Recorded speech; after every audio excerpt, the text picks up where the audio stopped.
back to the Unlikely Friends podcast. We're back again. We are at episode number 2. We made it through the first one. And barely, but we did. My name is Courtney. If you're tuning in for the first time, I'm Courtney. This is Jeremy. And we are 2 of the most unlikely friends. As you can see. So yesterday, or last episode, we talked a little bit about the social media trailer park, which is our group of friends. We're currently on a meetup. Yes. And we're definitely on a meetup right now. Yeah, we are on one hell of a meetup, I will say that.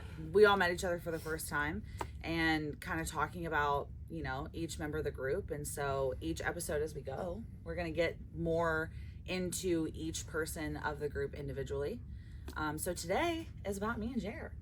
Yay. About our lives. Yay. Which everyone has kind of been asking us, like, you know, how do you feel about that? Like Seth was asking me yesterday, how do you feel about, you know, having an episode solely about you? And I said, well, that's nerve-wracking and vulnerable, and I kind of hate it, but here we are. We decided to do this. This was on us. So our responsibility now. We got to own up to it for sure. The cool thing is though, is like, I don't know, I'm not like one to like talk about myself a lot, but I think us doing this episode together and us both having to talk about ourselves together. I actually kind of like it. And I kind of feel bad for everybody else because they're going to be the sole focus of every episode, and that's not the case here. Good for us, bad for them. Good for us, bad for them, for sure. That's okay. And they're going to get grilled by 2 of us. You're only getting grilled by me, and I'm only getting grilled by you. Yeah, so I don't think there's going to be much grilling in this episode. Oh, just wait. I'm just kidding. I'm kidding. I thought I smelled something cooking. Yeah, well, you know. So let's start with you. I'm calling it. We're starting with you. Okay. Unless you want to start with me. Nah. All right, cool. You start off. So obviously we talked about it in the last episode, but like I said, if you're just tuning in, Jeremy and I met on TikTok. Yes. You said you hated TikTok, and then you became a TikToker with like, you know, 2,000-ish followers and all that stuff. So we met. I was in his chat. He was on live with Seth and talking about his life, and I was crying as I was listening to his story because it's a fun life. Because it's a lot. So I want to get into that. I want to talk about Jeremy and what he, you know, what are you about? What's going on? I'm about nothing. Well, let's talk about like right now. Like, what do you do on a day-to-day right now? What's your everyday look like? What's my everyday look like? Oh man, ugly. If we're being honest, the past couple weeks have been a little rough. A little shitty. A little shitty. But here we are. Yeah. Usually in my day-to-day life, I take care of my son, Marshall. Okay. He's 1.5, and that's kind of sole purpose. Sure. I sell sports cards for a living and smoke weed every day. Pretty simple. Hey. Simple guy. Yeah. You know? Yeah. But we love that. So, you know, I don't want to like, hey, start from the very beginning, day of birth, and move on. You'd have to ask my sister, 4 years younger than me, about my day of birth because only she remembers it. She was the only one. I guess. The only one there. -4, but remembers my birth. Yeah. Okay. Well, that's. You can maybe get into that part. That sounds a little scary, but okay. She's a scary girl. Okay. Well, I mean, I'm here for it. So, you grew up in a pretty similar, from what I remember, like we've talked about, we had a pretty similar upbringing early on, right? Yeah. Mom, dad, sister for 20 years, and then I had a little brother. 20-year age gap is wild for a sibling. Yeah, it is. I was first year out of high school when they had him, and he's really, I don't know, I love the kid. Yeah. How could I not? He's 20 years younger than me. Course. We didn't have no sibling rivalry. Sure. There was so much distance between us that was done before it started. Sure. But yeah, I have one sister, one brother. My mom and dad got divorced when I was a teenager. I've had 2 stepmoms. Okay. And now my dad's been with Vicky for 13 years. Yeah. Super happy. They're awesome people. And my mom just got remarried. Yeah, you said that. Yep. She lives in Florida now. I still live in Minnesota, so does my dad. Yeah. And there's nothing to do up there. Yeah. It's snowing. It was blizzarding while I've been here. Yeah. Yeah, he said the roads were shut down. He got here like 3 days ago now, and yesterday you were like, "There's no travel in Minnesota." And I was like, bet you're glad you're not there. Yeah, I am. Because we can travel here pretty well. Yeah. Not much snow here. I like that. Yeah. I like that. This morning we had like a little tiny like dusting. Yeah. And I was like, okay, that's enough. fine. That's fine because we got people coming in today still and plans for tonight. And so if it had snowed and like shut that down, I would have been pretty pissed. But we all would have been. We're good though. We're good. We're still partying. We're out to do. here thriving. We still have partying We to do. still have partying to do, Jared. Whole nother day. I'm a little scared because y'all saw Miss Tamulin last night, and I didn't because I was blacked out. that's true. That is true. But we had a good time. Jeremy was gone. For the I most part. sounded like I had a great time. You did. Jeremy cried last night. Yeah, people tell me. Hugged me a lot. There's picture evidence that he hugged me a lot. He cried. Told me I was his best friend at least 16 times. Jesus. Yeah. It must have been serious. Remember when I was like, "Oh, the grilling? Yeah, this is part of it. We're gonna break down that exterior. We're gonna remind that hard ass Jeremy of Jeremy what he went through yesterday. Yep. We're gonna remind you of all of it. Goody. God bless. So okay, so I want to talk about what we talked about, what you were talking about, when I first met you. Okay. Let's talk about it. Let's talk about Let's it. talk. What do you want to talk about? Okay, so I mean, help me kind of like put the timeline together, Sure. right? Yep. So you've been through some shit. Mostly addiction. Okay. Addiction kind of led life For a while. a really long while, probably from 20-ish to into 30s. Okay. I did spend some time in prison, late 20s, which not a place I want to go back to. Sure.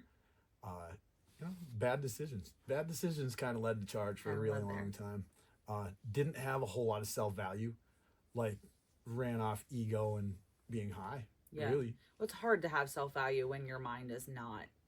Like it was Clear it got to a enough point to- where I was like, oh, you look good, but you're not worth like real love type Yeah. stuff. And then you feed that feeling with however you want to feel good. And Yeah, boy, was I good at that. I bet. Needle in each arm some days. That's tough. Gross. You know, It's I mean, well, gross. it's one of those things where you look back on it when you are clear-minded and when you have Marshall now and you have like a reason to keep going, and it's hard to look back on that and go, oh yeah, like that was acceptable behavior, you know? My brain still doesn't work the same as it did before Well, drugs. no, but it works better than it did when you were on drugs. Maybe. Actually, I don't know. Some days I make decisions. I'm like, are you high? Oh my god, Jeremy. Talking to myself in the mirror about it. Dude, Hey, what's wrong with Sometimes you have to, though. I talk to myself all day, every day. It is what it is. The Like, voices in my head don't like me. no, Golly. that inner monologue is Yeah. rough sometimes. I know it's not a conscience. No, definitely not. Definitely not. Steer me out. I've of- seen you make some decisions. It's definitely not a conscience. I'll tell you that right now. No conscience involved. So, okay, let's get into like the real stuff. The real stuff. The real stuff. During addiction, I was about to have a child, Okay. and How old were you? Oh man, Roughly. You don't have to be like exact. mid-20s. Mid-20s. Okay. And I came home one day and she had miscarried in Thanks. the Okay. bathroom. And it was far enough along. So I went on a binge. Hi, Bear. I feel okay. I'm okay, bud. Oh, you felt that one. Are you trying? Are you He's trying our little to- emotional support Yeah, doggo. you're a good boy. Okay. You're a good boy. I'm fine. Can you go somewhere else, buddy? Come on. Yeah. Thanks. Yeah. Thanks you for interrupting us. Come again. on. I appreciate it. Come on. Okay. Thank you. God bless. But that, shot me harder into addiction. Sure. It got pretty deep. I moved back to my hometown not long after that, due to losing other people to drugs and depression. I watched somebody kill themselves, Sure. and that was a nightmare. Yeah. A nightmare that I still honestly have. Yeah. Oh, I'm sure. So I don't think that's you- anything that you get out of you your don't head ever. shake things that you watch, and Yeah.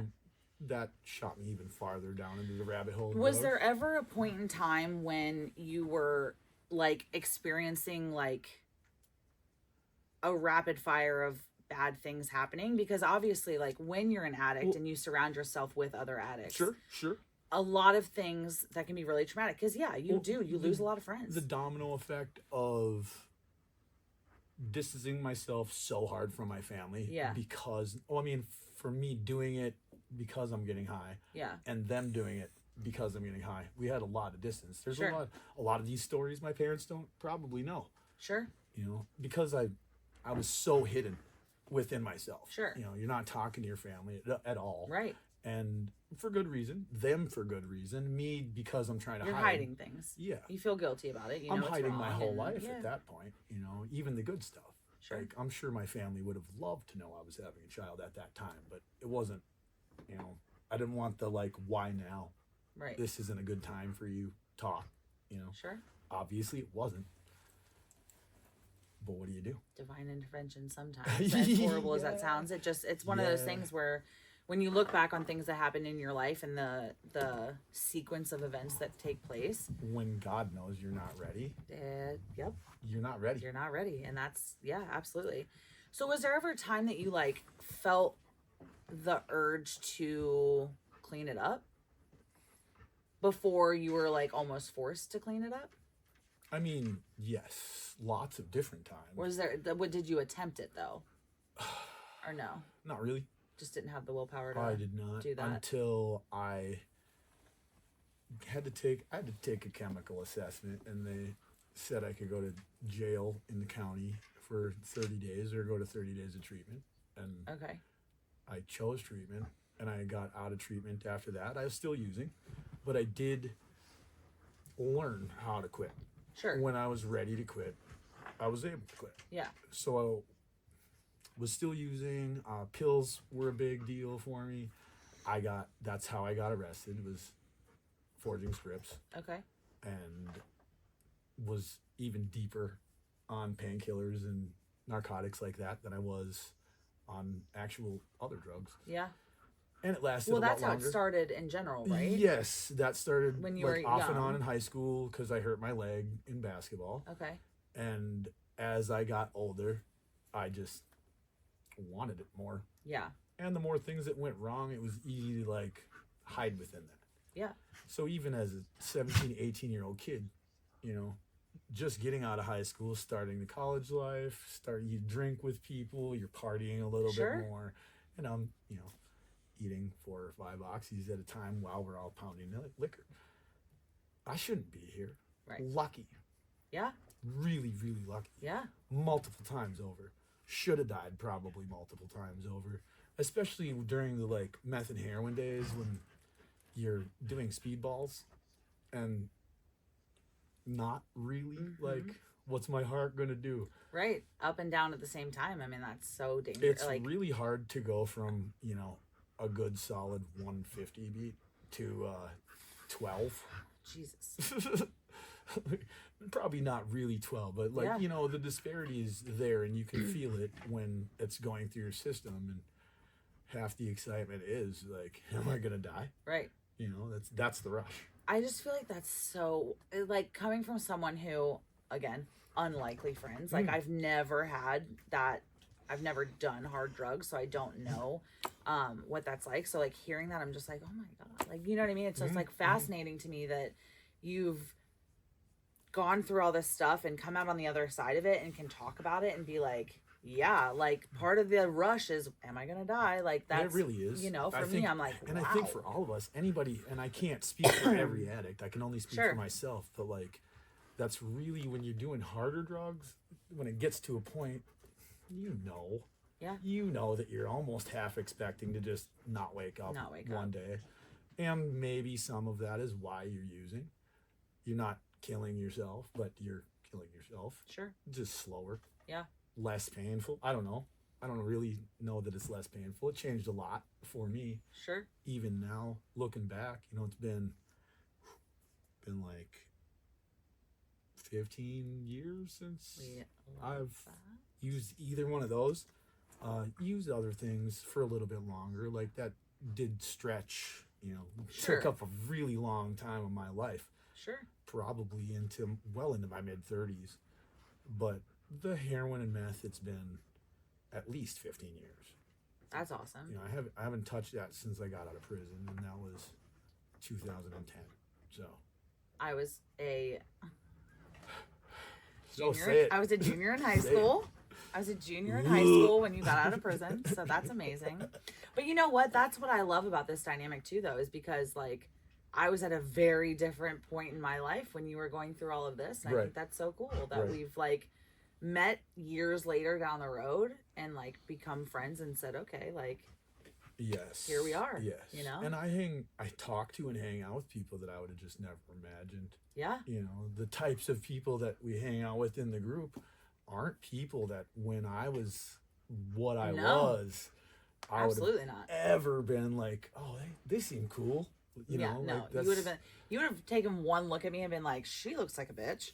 You know? Snob. No, seriously though. I mean, people say, I just have resting bitch face terribly anyway. People say that to me all the time, but I guess I just like don't look very friendly.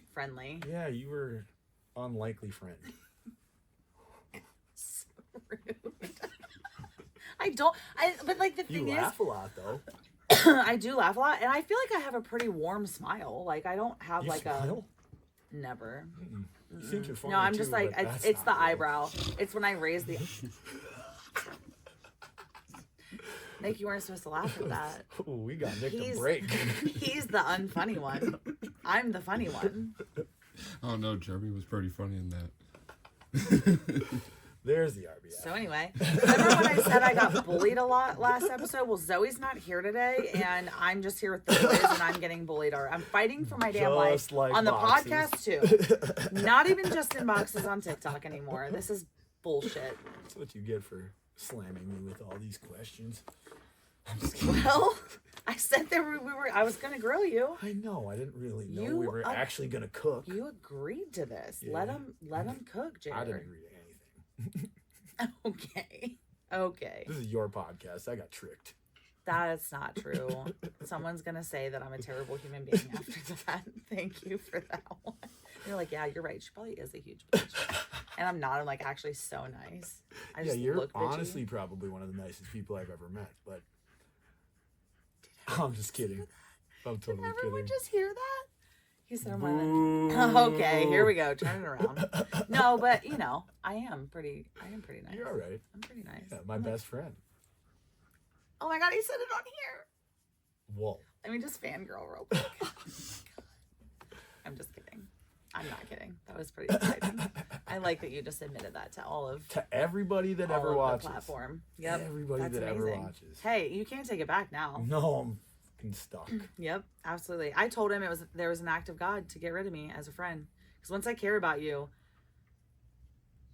Yeah, I feel like we're Sam like that. Yeah, you can pretty much screw me over like 100 times, and I'm still gonna be like, I'll help you. Yeah. I'll still be your friend. I am definitely that guy. Yeah, it's and it is what it is. At this point, 32 years into being like this, I don't think there's much changing. Yeah, I don't think there's turning back in my 40s anymore. No, we're pretty set in our ways. Yeah. I have like a little bit more time, I guess, to like solidify things, but for the most part, like 32 years is a long time to be a certain way. You know, you kind of want to be set up in your own life by 35, full. Yeah. Know, Yeah. Where for sure. Where you know everything. I about tell what's going like on. my staff and like my employees, like I tell them all the time. Between like 18 to like 22, I feel like you change so much. Between 22 to 25, again, another huge change. Yep. 25 to like 30, I think is more because you're like getting older. But I'll tell you what, my hardest birthday was 28. Why? I don't know. I like the number freaked 28 out. women. Here's why. Because you're no longer in your early 20s. Yeah, okay. You're in your late 20s. Okay. So when people, like, if you do something stupid in your late 20s, people don't say, like, oh, she's just like a 25-year-old, like, whatever. She's young. Yeah. But if you're 28, they're like, you're 28? You should probably, like, figure it out. Why don't you have anything together? So, yeah. So my 28th birthday, I was like, oh. Like, people have to take me, like, seriously kind of now. And then I turned 30 and it didn't hurt as much. You know what I mean? You took it a couple years earlier. Yeah. 30 was fine for me. But, like, 28 was like, fuck. Do I have it together? Like, what am I doing? I actually got married at 28, which is crazy. So, like, I felt like I was, like, it was an appropriate time to, like, you know, whatever. But at the same time, I'm like, oh, man. At least your husband's cool. He's all right. He's pretty cool. He's pretty cool. He's a pretty good got dude. a hell of a mustache right He's now. got a hell of a mustache right now. Yeah. His hair's a little shaggy right now. Yeah. He looks He's very handsome growing when it he out went to there dinner. for you to hold on to. Definitely. God, he's gonna love that one. I hope so. Yeah, he'll love that one for sure. For sure. God bless. Stop God blushing. bless. Okay. Listen, we all know it takes 30 seconds for me to blush. You don't have to do anything. Nick's over there clocking it. It is what it is. Everything makes me blush. I can't help it. It's just my face. It's true.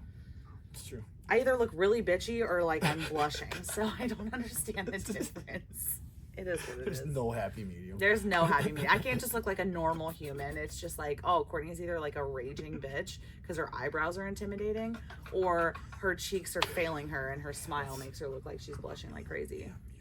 I don't know. That's the first thing I thought when I met you. I was like, oh, those eyebrows. They're scary. I've been told that. What? Yeah. That's wild. So okay, so I was like 22. Oh, we got a zoom in, boy. Oh, man, Bear. No. Bear's on one. We got full zoomies. Buddy. Okay, we cannot film here ever again. Ever again. This dog. Do you have his thing? He was like, it's not about me. We're making it about me. You know what? Scrap the whole episode. Bear, get up here. Yeah. We're going to interview Might as you. well sit on the table Sit right on the between us. table. I like that. Yeah. God bless. How long have you guys had that? We got him, so we got married in 2022, and he was 10 months old when we got him. We got him in June of 2022. Sure. So we got married in April. I left for manager training a month to the day after we got married. And on my first, so I did 10 12-hour shifts straight, and then I would get 4 days off. Okay. And while I was on that 10-day stretch, John actually texted me and said, hey, you know, my friend has this dog. She's moving into an apartment. Okay. She doesn't want to take him to an apartment. She'll feel bad. Yeah. I know that, like, you're at training and things are kind of weird, but, like, I know you and Trevor have also talked about getting a dog. Like, Yeah. are you interested? He sent me a picture, and I was like, Hell yeah. yes. He's so beautiful. And we had talked about a lab for a long time because labs are such good dogs and they're so smart. And you got lucky with Easy the to- good one. Did we? Is he smart? I feel like he's might be something. A potato. He's definitely a potato. He was so lean when we got him because he was only 10 months old, so he was still a baby. Yeah. And so we got him my first weekend back after that first 10-day stretch of training.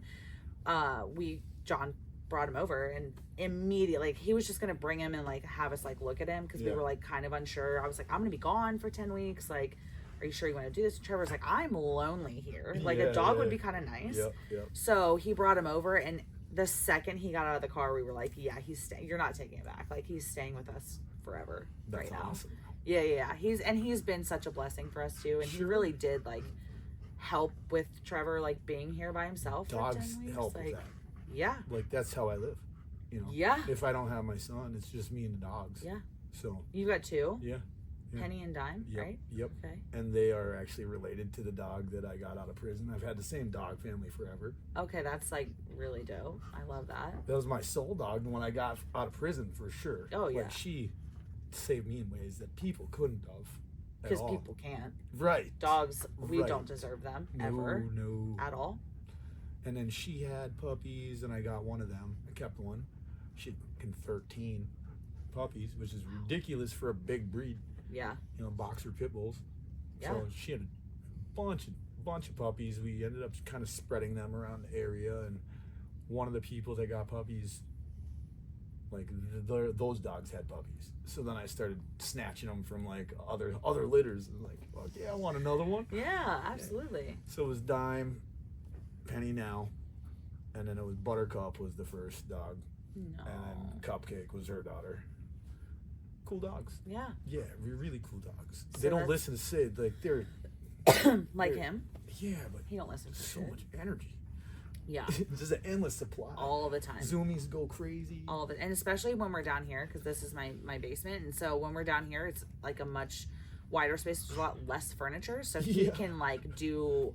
You should have seen when we first moved in. We had nothing down here. Yeah, Oh my God! Like because we didn't have anything down here for like a while because we weren't worried about furnishing the basement. We were Sure, furnishing everything sure. upstairs, and oh man, we would come down here and he would go insane because we got him like in the summertime, but by that winter, we still didn't really have much down here. You know, maybe Sure, like like a couch and a chair, and that was it. And he, oh man, he loved when we'd come down here. Loved it. Just He would run go, laps. yep, he'd Yeah, go nuts, for absolutely sure. nuts. So, So, I have another question. ask What's it like being a dad at 42? First time dad at 42. Awesome, Yeah? actually. Wouldn't trade that for nothing. Yeah. I I'm kind of glad. love I'm that. glad I waited. Yeah. Honestly, really, I got re-put together emotionally, Mm-hmm.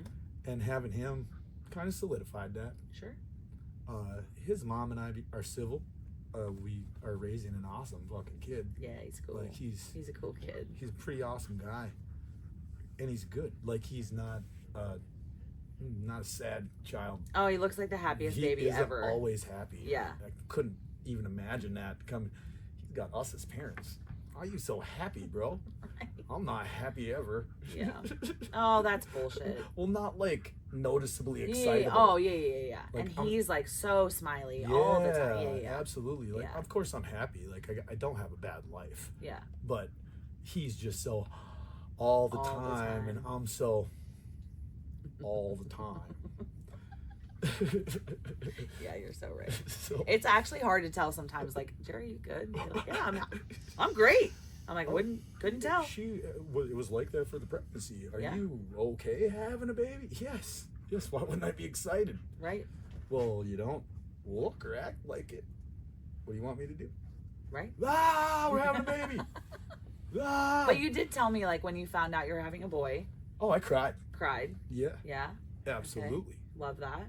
That's Love exciting that. for a dude Yeah, though. yeah. Especially because you are like what some would consider an older dad. Like Yeah. you didn't have a kid and you're in your 20s. Right. And so, yeah, that's cool. Like you're like I'm sure for a long time you maybe thought like you wouldn't have a legacy. Right. You know what I mean? Or Yes. you wouldn't even survive long enough to get the legacy Yep. because of everything that you would Well, put for yourself a long through. time, that was absolutely it. Absolutely it. You don't think you're going to last long enough. Right. And somehow I did. And now you have a legacy and a kid that's going to carry your name on, and that's pretty amazing. And we have this podcast to like Give to show him. and show him that. Yeah. Yeah.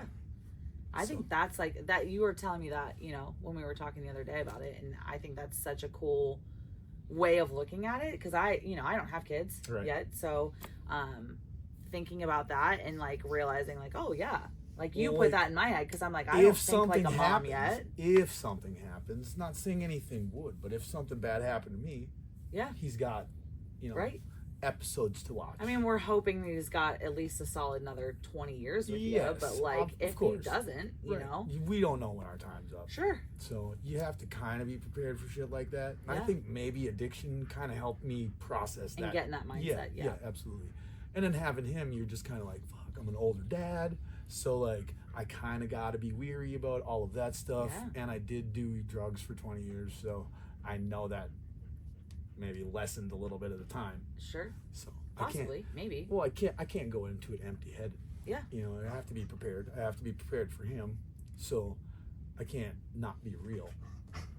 Yeah. Hopefully I get 80 years out of my body. Right. If I don't, I can't blame anybody but myself. Right. You know, Sure. so it's just about preparing life for him afterwards, Yeah. really. And I like the idea that we have this now. Yeah, That because was- it's always going to exist. You know, Right, it's always just right. going to be something that he can go to and see, Yes, and yes. and even like I said, I don't think like a mom now because I'm not one. Right. But yeah, like future children, like I love that idea of having I think this you do story. think. I think you think a lot more like a mother figure than you think you do. That's because I have got a slew of Animals. animals that They're I animals. have to take care We've of. been in the house with them for 3 days. They're fucking animals. No, last night it was so funny. Everyone was like, all the things were happening, and you get a group of 16 people in one house drinking together, and like obviously like there's drama, I mean, and you've got unlikely people that would be friends that are obviously starting problems with each other. Yep. And everyone kept going, someone get Courtney, someone get Courtney. And I'm over here just like dancing in the corner, like I'm having a good time. And they melted into the couch. You were melted into the couch for a long time, but they're coming to get me, and I'm over here like, you can't hurt my feelings today. I'm in such a great mood. I was so like, I was just on that really good, healthy buzz that kept me. Nothing about happy. where I was healthy. Oh no, I was on a very good, like, happy buzz. You couldn't. I was talking a lot of shit to you when we were playing beer pong, though. Okay, don't even remember playing beer pong with you. Oh, we played for a while. I beat you like 4 times. Stop it! You never beat me. Yeah, I did. I don't believe You it. suck. Yeah, you're the worst. Well, I was pretty. Yeah, but you're terrible. The worst, Jeremy. We can play again tonight. Listen, I'll happily. Let's play tonight. I'll happily beat you again. Let's play it tonight. Absolutely. Let's not start a game of beer pong when I can't even talk in regular sentences. You basically said, like, I'm playing now. Oh, good. Like, and you guys let me? Yeah. Oh.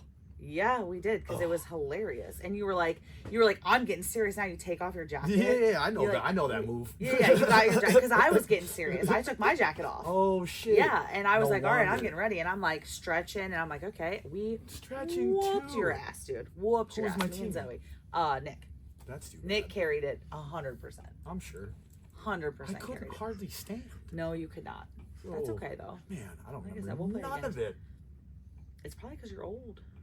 I think it's because I'm old. It had nothing to do with the liquor or any other substances that may have been involved. It was 100% because you're 42 and I'm 32. I would have been fine if there was no fireball. Yeah. Because Yeah, the 100%. fireball. No, the fireball on definitely top set of you over. everything, Yeah. Like else The fireball was- set you over the edge. Once you we went outside and you had it in your hand. You were like, I don't know how I got this. And I said, you picked it up off the table and you were like, well, I might as well take it. And I was like, goodbye, Jeremy. It's been fun tonight. I don't even remember that. So See I was you never. already black. Yeah. At that point. Yeah. Blacked out. Yeah, I'm fully aware. Not the color. Fully.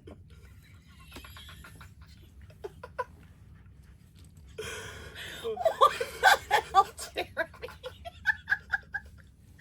Okay, roll with it. Yeah, we have to now. Yep. Let's It's get there. to you, Court. we need to transition this quick. I've been trying to avoid it. I'm Before just I kidding. go AWOL. All right, let's talk about it. What do you want to know? Who are you? My name is Courtney. Okay. Nice to meet you. 32-year-old. I'm a 32-year-old. I can't speak. I'm still laughing at what you just said. I'm 32 years old. I live in Kentucky. Okay. That's where we are right now. We are in my home in Kentucky, right which is kind of awesome. Born and raised in the area. Oh, you've always lived I've around always here? lived in Kentucky. Okay. I actually live, like, I grew up a mile up the road. Oh, okay. And then, yeah, and Trevor actually grew up a mile the opposite Oh, direction. so you're both like We, from here. yeah, like from here. Like, my parents built the house, that, the one I showed you the other day. I grew up in that house. So they built that house when I was a baby. Okay. So I lived there until I lived here. Sure. How about your upbringing? Let's talk about that. Really easygoing upbringing. I have the most amazing parents. I'm adopted. Sure. Yep. Which we can get, into that part too. But Phyllis and Dave are my parents' names, and they're amazing. Okay. I have a brother. Okay. And I didn't know that. I don't think. I have an older brother. He's 4 years older than me. Sure. He's also adopted. And my parents, are, I always say, like, I have the best parents ever because they, like, actually wanted me. Right.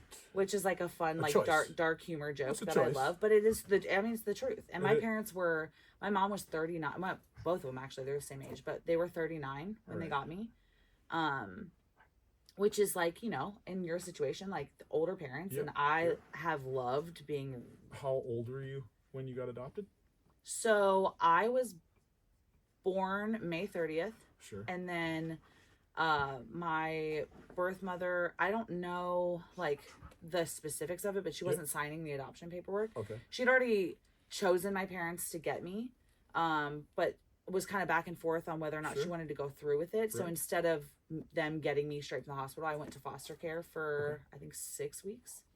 And July 4th, my parents got me. So I was still, like, very little. Infant. Yeah, infant, okay. baby, 6 weeks old. So you've never really known anybody but No. them as your parents. Yeah, no, they are, and they have always been so transparent about all of it. Like from a little age, I Sure. knew I was adopted. Might not have understood. But that's what it I meant, think that's a but healthy way to go into That's the it. only way to go into it, in my opinion. As Yeah. as a kid who was adopted, I think if you find out at being open about 15 it. or 16 years old, like, that's that's what I mean. fucking I your feel whole like life that's up. dangerous to live It is. like that. I know people like, it's happened to, yeah, and it's yeah. scary. Like Right. that's your entire identity. well, yeah, gone, that's you yes, know? exactly. Your whole exactly. identity is different. And it's almost like you said, it's a choice to adopt. Like Yeah. they're going into that like no, Yeah. you know, Yeah. like it's not an oops. It's not like a oh shit. Like now They- what do we do? Like, like, we've planned for quite this. We literally, choose you.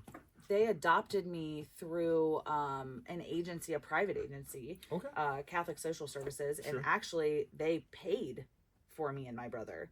So they paid to adopt us. I mean, there's all these adoption fees, and like Yeah. so a lot of it goes to the birth mother when Yep, they're in yep. the hospital and things like that. Sure. So it's like, not only did they make the choice, you know, they tried for 13 years to get pregnant and couldn't. Sure. And it was kind of on both ends. My mom had some issues, and my dad also had an accident at work that had made him have issues as well. Sure. And the doctor always said, like, separately they would have probably been fine with other partners who had like healthy Yep. parts, but together it was just like never gonna happen. Sure. So yeah, they adopted my brother first, and he, not from the same family, he actually has a couple sisters and stuff, and he has like relationship Okay. with those Sure. his And birth that's mother. another awesome part about being open with the adoption. Because, like, then you know Yeah, that you maybe have other siblings, Yeah. that you got other family out there someplace. sure. I think that's why you almost have to be open Right. about it. Because Oh, absolutely. otherwise, the child's losing out on, like, Everything. a whole life. Well, and that, you know, unfortunately, that's a lot of how my story went, as I Sure. missed out on a lot of it. Yeah. And not even to throw shade at anybody, because, you know, my birth mother made a very hard decision, and I think it was the right one. absolutely, Yeah. absolutely. I think you think it was the right Absolutely, it was. I have an older sister as well, and she everything's good. one. Yeah, we're good. Okay. Just a little Damn bear shake. Bear shake it all. You know, that's all right. She is, I think, 15 months older than me. Okay. So, and the crazy thing is, initially, my birth mother was like questioning when she got pregnant with my sister. She was like looking into adoption. I think her parents were kind of like wanting her to lean that way. She's young, she's Sure. in high school. Yep. Wanting her to at least explore the options. And so she had actually chosen my parents to, if she was going to, Okay. she had chosen them for my sister, Right. and then backed out of the adoption, Right. which, you know, is fine. And then when she got pregnant again, I think it was kind of like I'm way too young to have two Yep, under two like this. And Yep. so she decided, okay, we're gonna, God bless. So she asked if my parents were still available, and they were still looking. So that's how they got chosen for me, which is just, again, one of those things. If God decides that's how it's going to be, then that's how it's going to be. Sure. But the story kind of, it was an open adoption, and she was around in my life until I was like 4, I think was the last time Okay. I ever saw her. Okay. So not really long enough for me to genuinely know like who she was or what it meant or anything like that, but She probably had more of a relationship with you than you had with her. exactly. But long enough for me to remember her being in my home. Sure. And playing with my sister, because you know we played Barbies Yep, and all yep, that kind of stuff. absolutely. And so I had that enough of that relationship to say like, okay, I remember who you are. And she would Sure. send me birthday presents every year until I was probably, God, I think the last one I got was maybe like 9, like Sure. 8 or 9 Yeah. maybe, and then kind of disappeared. Do you No more know contact. if she's alive still? I do know she's alive still. Yeah. Yeah. Yeah. So my birth father was never named at the hospital. Okay. She had said that I was the product of an unfortunate act against her. Okay. Which it's like weird to talk about, because I had the most amazing upbringing. I have the most amazing parents, the most incredible people you'll ever meet. I mean, funny and nice and just supportive I and just met them the other yeah, day, yesterday. yeah. Just like the Very nice coolest people. people, Very the nice nicest people. And so it's hard for me to even say this because it sounds worse than it is, but when you're told one thing, and especially when you kind of, because not that my mom told me like, oh yeah, by the way, like your birth mother said this happened to her, and not at a young age, but when I got old enough to understand, you know, and I asked questions because I'm like, oh, I know who this person is, but takes two to tango. Where's this person?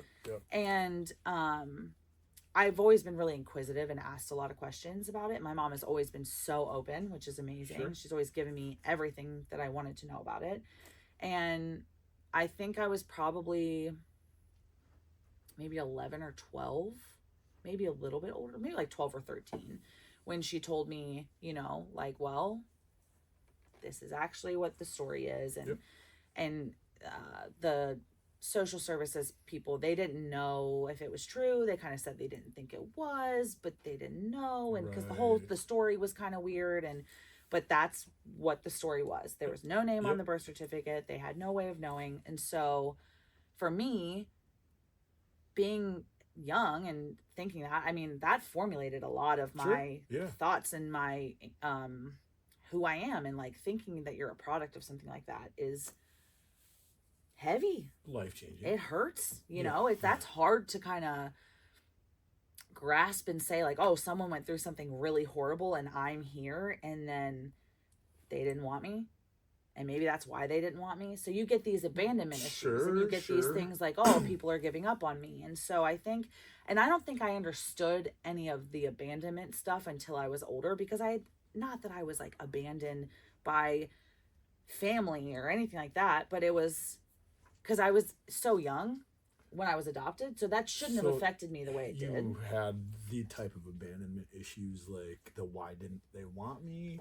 A little bit, and a lot of that was more the dark thoughts in your head that you're thinking about at 2:00 in the morning when you can't sleep. Absolutely. And it's not even, and like I said, it sounds horrible to say it when I have had the most amazing family. I think we all know how you mean it though. Yeah. Just because I mean, you're not the type of person to throw shade like that in the first place. And I know that you love your parents. Yeah. You talk about them like all the time. Them. Yeah. So I get what you're saying. But it's just it's just an identity thing. I think more than anything, it's an identity thing. And especially as being a kid who's adopted, I have no blood relatives that I talk to. So I don't look like my relatives. I don't know what mannerisms come from them. When I was 22, I was diagnosed with hypothyroid disease. My cholesterol was at a 640. They thought I was going to go into cardiac arrest at 22 years old. And a lot of that was because high cholesterol is a symptom of hypothyroid disease. And she was like, you know, it could be hereditary. I have no way of finding out. Right. You know, I had met, so when I was 16, my half sister, she came up on my Facebook one day. It was a people you may know, and I looked at her and I knew her name. Okay. So it came up, and I sat there and went, oh my God, should I reach out? Right. So I added her. My mom was, we had one of those big old computer desks at the top of the stairs. And so I'm sitting there looking at it, and I'm like, Mom. So she comes up, and I was like, what should I do? And she said, well, add her. You know, it was an open adoption. She's been to this house. She probably knows who you are. Like, add her.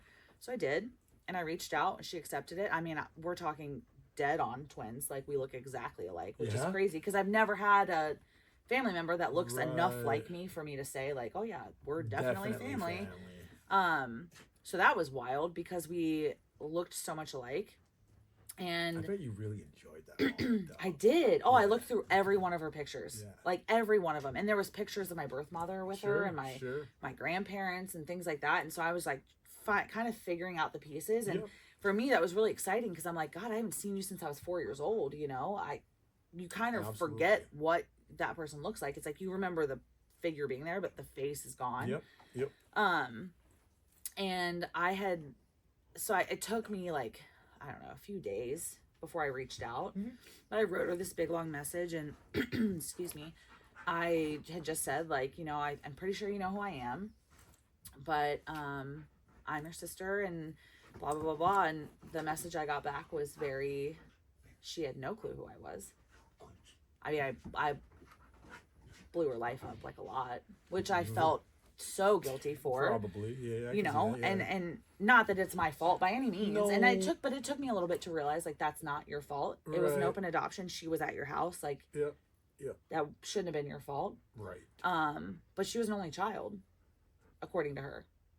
She grew up with no siblings, and then all of a sudden she's got some girl who she's no idea is, As your sister. hey, I'm your sister. Right. Like, your mom gave me up for adoption, and da da da. You don't know any of this stuff, but I know your grandma's name, and I know your grandpa's name, and all this other thing. Trying to prove who you really Yeah. are to Yeah, somebody yeah, that just doesn't know exactly. you. And she was like, there's no way that this is possible. Right. My mom couldn't have kids after me, da da da, all this Right, stuff, and yeah. and the big long message. And I was like, listen, like, I promise, you should probably just ask her about it. Like, I'm so sorry that this happened, but like, you should probably ask her. And so she did, and she was about to go away to college. So this was like the summer going into her her freshman year of college, going into my senior year of high school. Okay.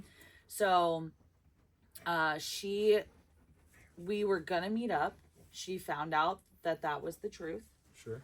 And she had messaged me and said, you know, I think I just need to like go to my first semester of college and like think on things. And I understand, you know? And, so she did that. And then when she came home for Christmas break, she had reached out and said, you know, like, would you like to meet for coffee? Something like that. And I was like, yeah, absolutely. And then she never wrote me back, which I'm understanding. It is what it is. And then the next summer, she had gotten really upset and said that, you know, there was a pretty upsetting message that I got, just blaming me for a lot of things. And I understand her frustration with me, and I'm never gonna deny that, you know, like I said, I blew up her life. Right. Everything she knew was fake, but then also like later on down the road, which we're gonna get to, everything I knew was fake. Right. So there was a lot of things there that just kind of, so then there was that part, because I had like a piece. Yeah. I had like a little bit, and then it was like ripped away from me. And so that was when I was kind of understanding the abandonment part of things, like people falling out of my life. I'm not really good at letting people go. No, you're not. No, I'm not. I told you, it takes an act of God. I'll hold on for dear life. Yeah. I'll try. Yeah, you can keep trying. Eventually, you might actually slip through, but not for like lack you'd of find me trying. I would. I would find you, absolutely. But yeah, that was just like a hard. So then I just stopped. Yeah. At that don't blame you point, for that. I Like, was probably a healthy decision for Yeah. both of you at Yeah. that point to Yeah. just kind of drop the issue. drop all of it. I Yeah, mean, I didn't. yeah. At that point, I had told my mom, you know, like, I don't care to know. Right. I had never searched out my dad because I didn't care to know if that was the true story. I didn't want to know. Yep. So at that point, I knew that my birth mother and my sister wanted nothing to do with me. It was whether it was too traumatic or too hard or whatever it was, they wanted nothing to do with me, and I needed to be okay with that. So it took a while, but I became okay with it. And I think that my relationship with friends, boyfriends, made it kind of super toxic for me. Yeah. Because I held on way longer than I needed to. I mean, Yep. you know, everyone's got like that one ex. Definitely notorious Yeah. for like that type of shit. Yeah, like you hanging hold on to yeah. stupid shit. Yeah. You're actually treating me horribly, Yep. and I'm sitting here like, why don't you love me? Yeah, not, And not that's even mad. You're why. sad about No, it. yeah. I'm like, you did this, and I've just been here, and you're actually like shitting on me daily, and I'm over here like, what have I done? What did I do to not deserve it? But that's like the fucked up thing about it. Well, you know? yeah, that's what I was talking about in the addiction too. You're just like, sure, I know I look good enough to date, but do I feel enough to love? That type of shit, you know. And it, you know, for me, it was like a little bit like that. Maybe not enough to love, but it was like, why aren't you loving me? That too. There's a lot of questions that come with that. I'm not gonna call it depression, but like No. that area of your mind that you can get in, or if you sink into it and let your life get sunk into it, it starts to really affect stuff. And especially I think at the age that it happens at, Yep. like, because you know, I was in my mid-teen years to like my early 20s, Sure. and I'm like, you know, that's for a woman, being a woman and being a young woman at that point in time, you're going, like, your body is changing, and you're, you know, girls are mean and people are mean and they treat you like shit, and if you don't look a certain way or act a certain way, and I think a lot of that self-confidence comes from those years. Yes. Honestly, like expectations. Yeah. You know, other people's expectations Yes. start to form like your own reality of yourself Yeah. after a while. And if you let that happen too much, that's a dangerous game too. Absolutely. Because you have to build expectations for yourself first. You can kind of have stuff instilled in you by Yeah. people raising you, but unless you have it for yourself, like, you're really not going to get No. very far. Mm-mm. And- And I think a lot of that was like what made relationships like with boyfriends and things like really hard, because Mhm. I knew that I was a good person, and I know I'm not ugly, you know, Right. but at the end of the day, I never felt good enough. I always felt like the second choice. Yeah. I always felt like, you know, my friends were better looking or prettier or whatever it was, and I was always going to be just not quite there. Okay, but not great. Okay, but not great. Exactly. And that's a really shitty place to be, especially when you're that young. Yeah. And getting out of that, man, it's taken me a long time to like really dig into that and say, like, no, you're pretty awesome how you are, and like, you're such a good person and you have a big heart, and there are plenty of people who will love you for I think exactly who that- you are. I think that's coming to fruition right now. Yeah. No, and absolutely, like All the way. the way that I was like posting TikTok videos and things like that, that helped with my confidence so much. Mhm. And like Trevor would joke and be like, "Oh, another thirst trap on TikTok," and like none of mine are like really No, no, thirst no. trappy at all. But like he'd say that, That's and I'd be Trev's way of saying you're hot. like, "Yeah," You know, but like, that's Trev's way he of would, saying yeah, he would come home and be like, "Oh, so we're just posting thirst traps again?" Right. And I'd be right. like, "Okay, but like, did you like it?" He'd be like, "Yeah, of course, you know, whatever." But anyway, that was just like that. Yeah, I mean, I'm 32 years old, and I'm almost just now getting to the point where I'm like, I'm okay with my body. I'm okay with the way I look. I'm okay with this, and I love my personality, and I love everything that I've built for myself and done for Right. myself, and I think that's Yes. pretty amazing. But it took a long time to get to that point, and it took a lot of heartbreak and a lot of people letting me down and abandoning me Yeah. for me to get Yeah. there, you know. And that's kind of cool that I went through that. But I know my birth father now. Do we I really? do. I have a whole relationship with him now. He was at my wedding. And none of it was. So long story short, basically my best friend, one of my best friends, worked with this woman he's got a hat now. Sweet. She worked with this woman, and we had a birthday party or something, and turns out this woman's ex-husband is my birth mother's husband's brother. So she sees me and she's like, "Are you related to this person?" And I said, "Yeah, it's my birth mother." And she was like, "We knew it. We knew she had a baby. We knew the baby was hidden or gone or whatever. We knew that there was a baby. Everyone knew that there was a baby." So they're from a small town, Yep. close to here, 20, 30 minutes from here. So they knew. What is he doing? Hey. Oh, it's the growl for me. God bless. Way to break it up, Bear. Yeah. We're getting into the deep stuff, and he's over here like, but yeah, so they, I would have grown up 30 minutes down the road, like not even into Ohio yet, Oh, wow. literally 30 minutes down the road on the same side of the Ohio River. She's like been here the whole time. The whole time. Wow. So, long story short, basically, she tells her ex-husband, like, "Guess what I found?" Pulls up my Facebook, and everyone's like, "Holy shit, she looks just like her birth mother." I mean, dead on, spitting image, Yeah. dead on. So they reach out to Bill, and Bill, who's my birth father, they showed him a picture of me, and he said, "I don't want to see that bitch," thinking it was her. Wow. And they were like, "That's not who you think it is? And he was like, who is it? That's your baby. And they said, that's your daughter. And because they dated in high school. So they were Sure, dating. Sure. And basically, long story, basically, whatever. He reaches out to me. I go white. Have no, I'm literally like sitting there one day. I was 24 years old. And I come home from a camping trip and I have a message on Facebook from, it was his wife's Facebook account because he doesn't have Facebook. Yep. So it was Tammy, his wife, and she reached out to me. Well, he did. And he said, I think you know, I don't know that you know who I am, but I'm your birth father. Your mom is, and said her name. And I'd really like to like meet you and talk to you and whatever. And so it took me a few days to respond. I'm not gonna lie. I was like, I was shook because I had given up, right? That's a lot to just get, a lot. I mean, you're talking, and I'm sitting there with my mom in the kitchen, like, what do I do? Oh, I can imagine. What do I do? And I'm thinking, like, God, this must be how my sister felt when I blew up her life 10 years ago. Right. And now I'm in the same position, basically. And it makes sense, like, what you said that they'd said, like, we knew there was a baby, like, Yeah. all that stuff. That makes sense how your sister reacted. Yeah. It makes her reaction make total sense Yes. to, like, the situation. Yeah. So basically what That's had happened incredible. was they were dating. They broke up.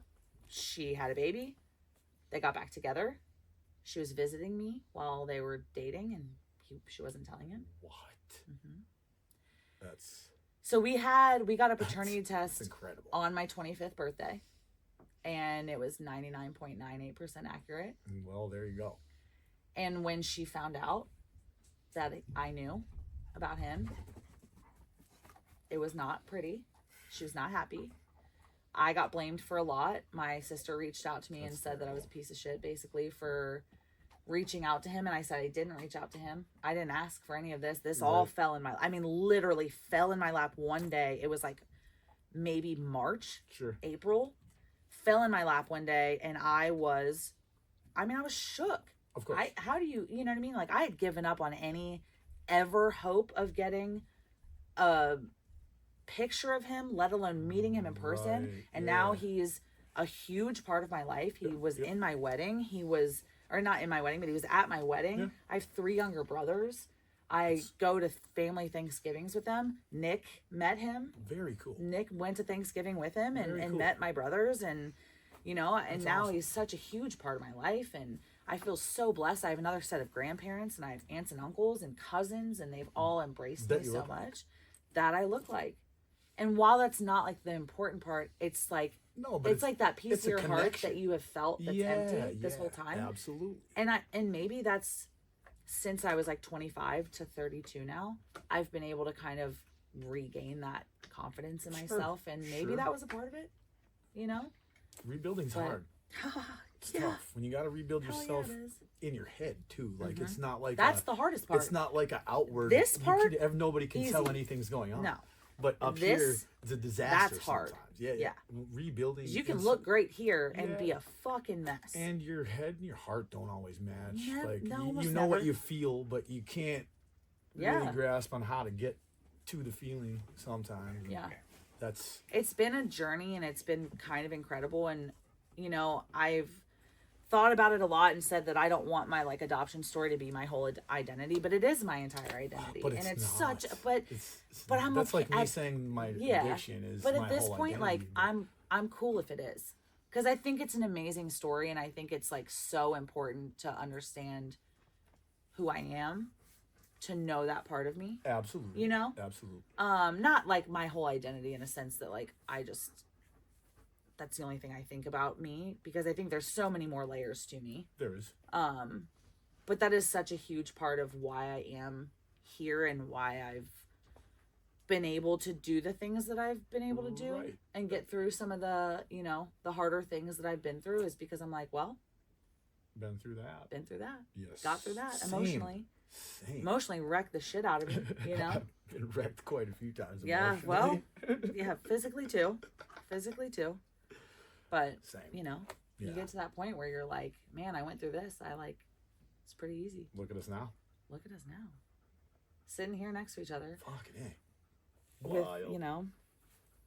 People setting stuff up for People us. say, I know, that was the funniest We part. had like a little crew. We going did. today. And they're wearing matching sweatshirts that was just so that cute. look like security shirts. That looked like Love security it. shirts. And they were setting up the entire, like, we got like the ring light and all that stuff now and setting all that up for us. And I was just like, thank God, because me and Jeremy are dumb and don't know how to do any of this shit. So thank God for Nick and Seth getting us all ready. Seth just gave us the hand hearts because he loves us so much. He's the one that's been the most excited since we've been I have never here. seen Seth this happy. I love it. I do too. I love it. I've never seen all these people this happy. You know what I mean? It's been I think awesome. yes, it has. Yeah. Even the low. Even you though. Like Jeremy cried last night on my arm and his tears hit my arm and I was like, bottle these up forever. Please, God. Bottle them up. He has cried and I have not cried when I'm the emotional one. Yeah. Which is crazy. Yeah, I even gave you a top of the head. Maybe kiss. I just don't like you guys that much. I don't think you do. I think it's all fake. Here he Bear's is. like, don't let her lie to you like that. It's not fake. It's all real. I'm glad we made it. Yeah. I'm glad we made it. And I'm through glad what that went we got through. to talk through this stuff because I just feel like I know you so much better now and I think our friends are going to feel like they know you so much better now. Yes. Because they're going to see this and be like, oh shit, Jeremy actually like has kind of gone through some shit. And this is why Courtney is so obsessed with all of us and clings to us like we're that's magnets. why Jeremy's reserved and just kind of watch. That's why Jeremy sits back and watches and that's why Courtney inserts herself in all of our business. Yeah, no, really, like that's. I pull back, pull out, and you kind of go forward and yeah, try to figure things out right away. I'm the like one to that be- wants to fix all of it. Right. The same, but I try to be. You let them come to you, and I'm Yeah. over here like, Yeah. hey, tell me everything. Well, we saw what happens if people come to me. Mm-hmm. Nothing good. Laughter. But like, sometimes that's what they need, you know. Yes. Yeah. All we Well, can do. we have a dinner to get to. And again, I'm glad we fucking made it through what we went through. Same. And here we are. I'm glad Here we we are. met. Look at these We people. met. We have people These with beautiful us. assholes. We have a dog right here in the podcast. God bless him. Good boy, Bear. He is a good boy. Let's get to dinner and wrap this shit up. So thanks for coming. And always come back and see us. I'm Court Snort on TikTok, and this is The Toxic Jeremy. Thanks for coming. Have a great day.